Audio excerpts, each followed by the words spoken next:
Всем привет! Наконец-то распустился в саду бук.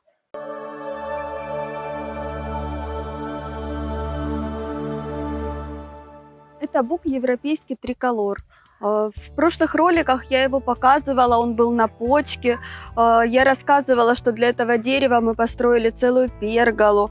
Мы ставили шпалеры, чтобы они затеняли его. Но кто не видел никогда и не знает это дерево, вот сейчас, я думаю, поймет меня и разделит, наверное, мою любовь к этому дереву, потому что это дерево просто бесподобное. Вот только начало распускаться. Сейчас, когда лист наберет свой размер, оно будет похоже на розовое облако в саду. Бук европейский триколор – это дерево, конечно, не совсем южного климата, поэтому в наших садах оно может капризничать. И вот мы для него пристраивали шпалеру, был отдельный ролик. Но вот она, конечно, сейчас хорошо его спасает, потому что обеденное солнце, она ему хорошо рассеивает. Здесь уже взошла у меня ипомея, которую я подсадила, пока клематис будет развиваться, она уже даст хорошую густую тень. Вот такое прекрасное дерево, и оно стоит этой любви, оно просто идеально.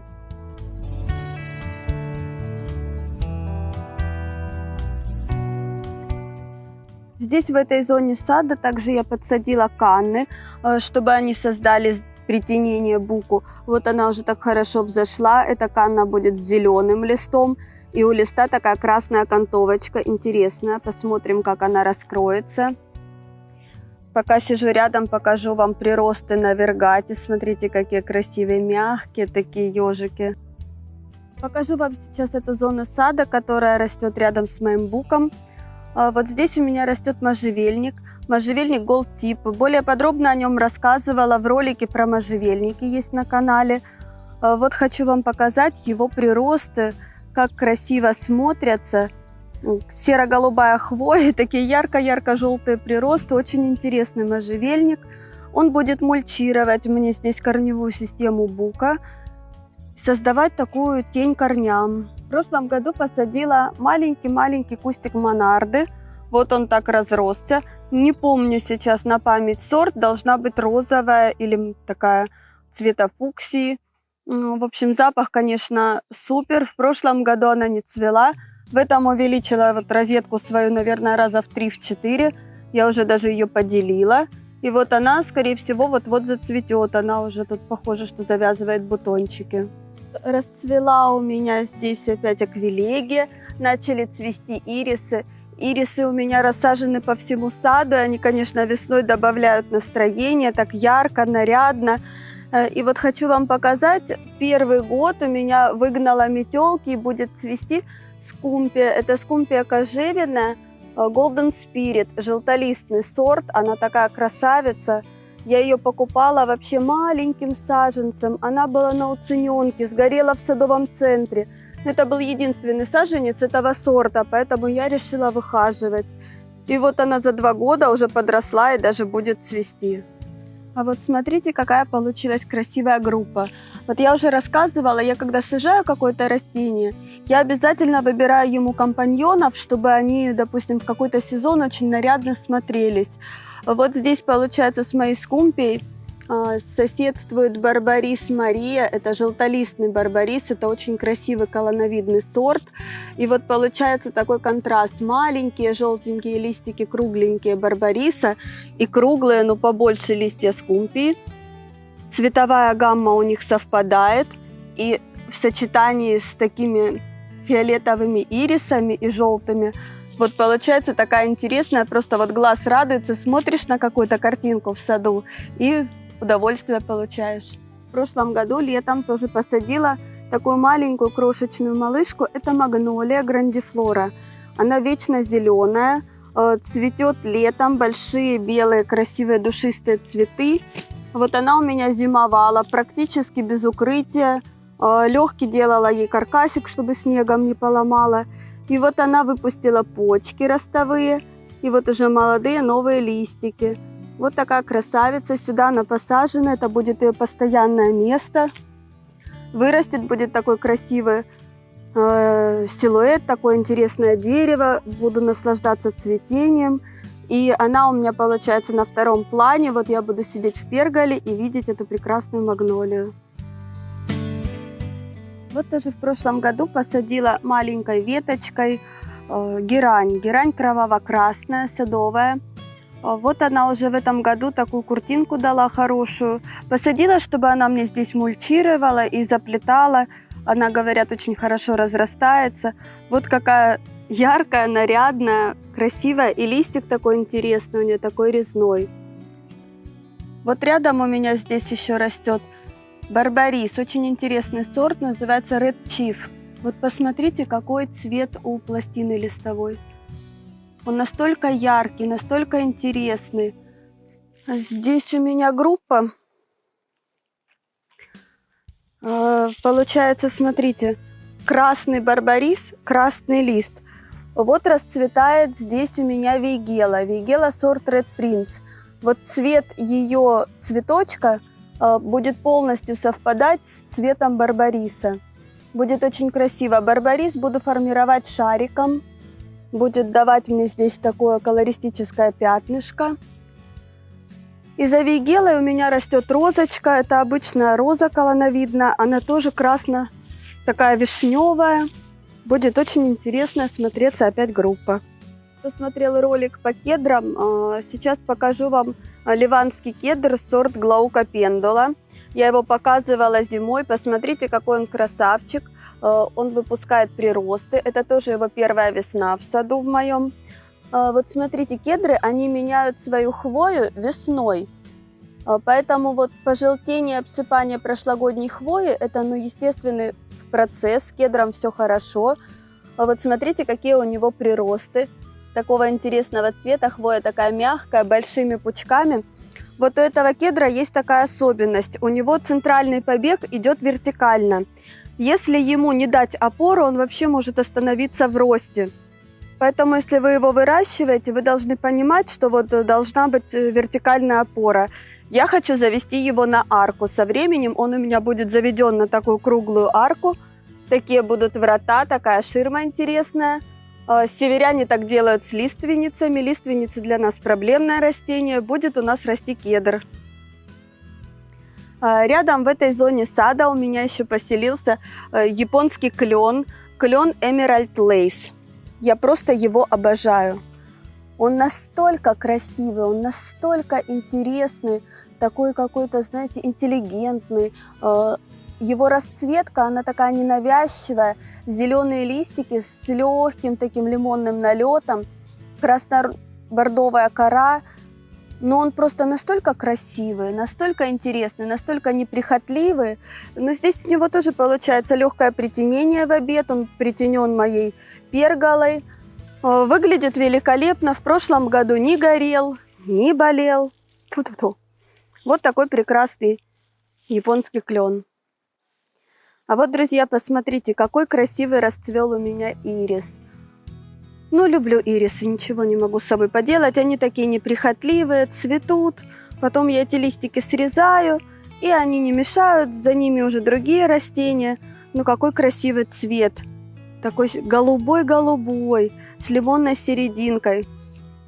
Пахнет, кстати, очень. Красивые ирисы в саду. А вот, друзья, посмотрите, какая получается красивая картина. Какая красивая, интересная зона сада. Пергола, которая у нас в японском стиле. Получается, с правой стороны бук триколор. С такой красивой, вот в красных оттенках листвой. С этой стороны я не решилась ее заплетать какими-то вьющимися растениями, но мне хотелось какого-то цветочного настроения, поэтому в этой зоне растут у меня два гибискуса, сирийских гибискуса. Сорта не буду называть, честно говоря, не помню. Этот будет сиреневый, не махровый цветок с вишневой серединкой.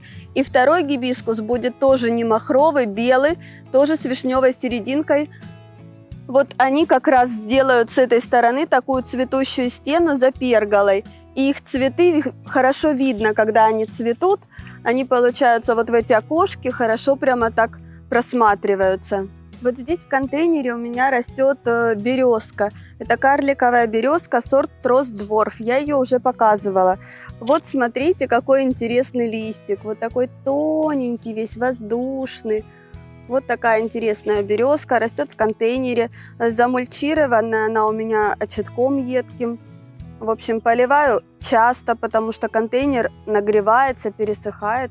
Сорняк, правда, и здесь уже поселился. Вот такая красивая березка. А за ней растет ленкоранская акация, альбиция. Это обычный зеленый сорт с зеленым листом. Эта альбиция у нас выросла из семечки, поэтому цветение мы ее еще не видели. Но вот она будет закрывать и делать такой зонт над моей перголой, вот получается с левой стороны, а с правой будет бук. И получится, что пергола, она вот будет под сводом таких деревьев красивых. Скумпия кожевенная Янг Леди. Я вам рассказывала, что она была уже вся на бутонах. Смотрите уже, какие большие красивые метелки. Она будет таким облачком розовым. Такая красавица. Вот сорт Янг Леди, он более карликовый, если сравнивать с Golden Spirit или Royal Purple. И поэтому вот она, кстати, обладает очень ранним цветением. Если, допустим, Royal Purple у меня уже 3-й год растет, еще ни разу не цвела, то это цветет с 1-го года посадки. Вот такая красавица. Я даже вообще представляю, как это будет красиво, когда ее метелки вот эти распушатся. Посмотрите на скумпию Royal Purple. Какой красивый цвет листа.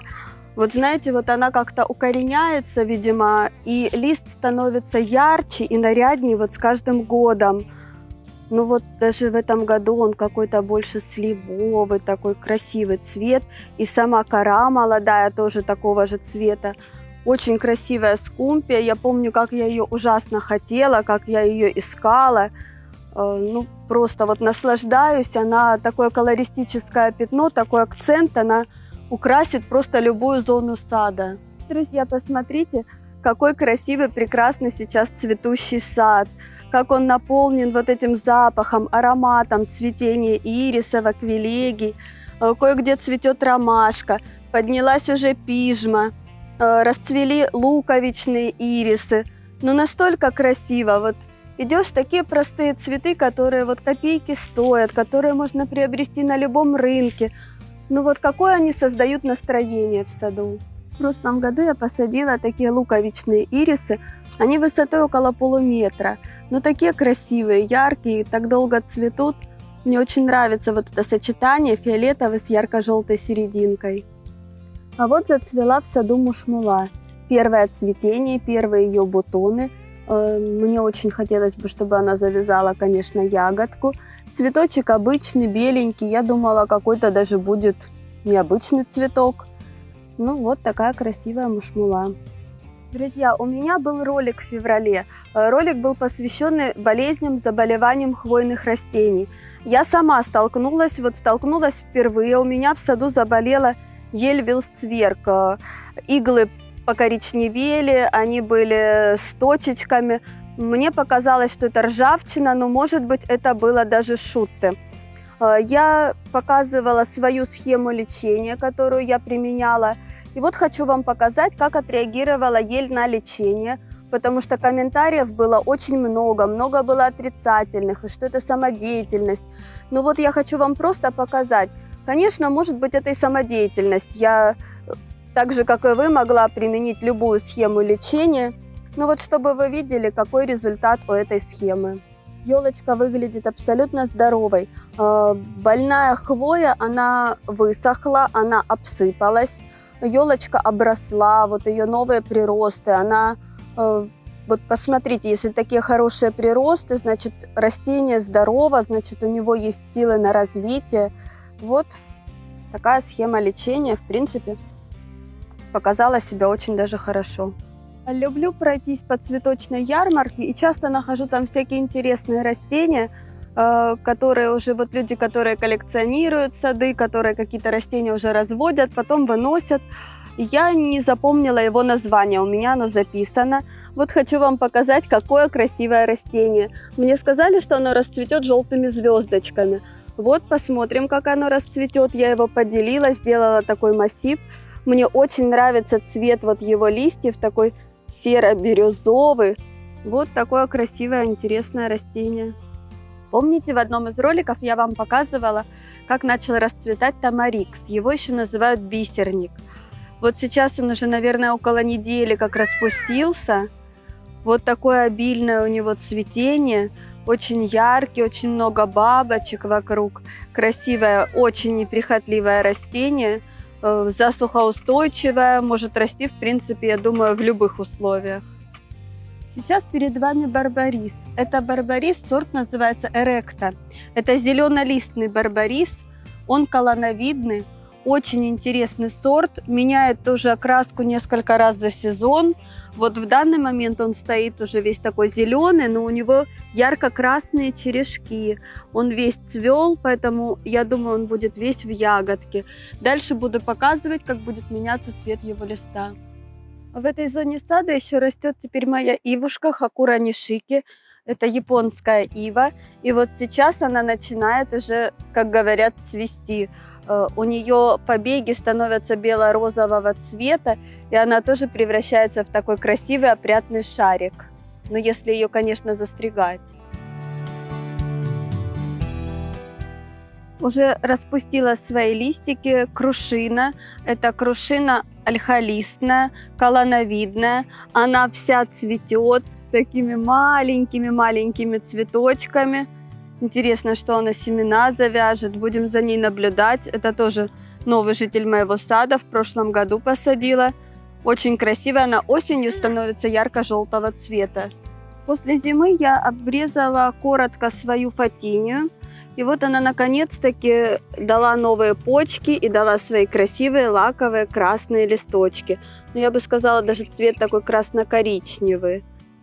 Посмотрим, интересная фатиния, тоже первый опыт. Прекрасная туя зматлик, очень красиво сейчас смотрится на молодых приростах. Вот у нее, наверное, около 3 сантиметров уже даже верхушечка подросла. Конечно, у нас тут проблематично метят часто ее коты. Приходится постоянно восстанавливать. Очень красивая, интересная карликовая туя. За моей спиной, друзья, массив из розы Пьер де Рансар.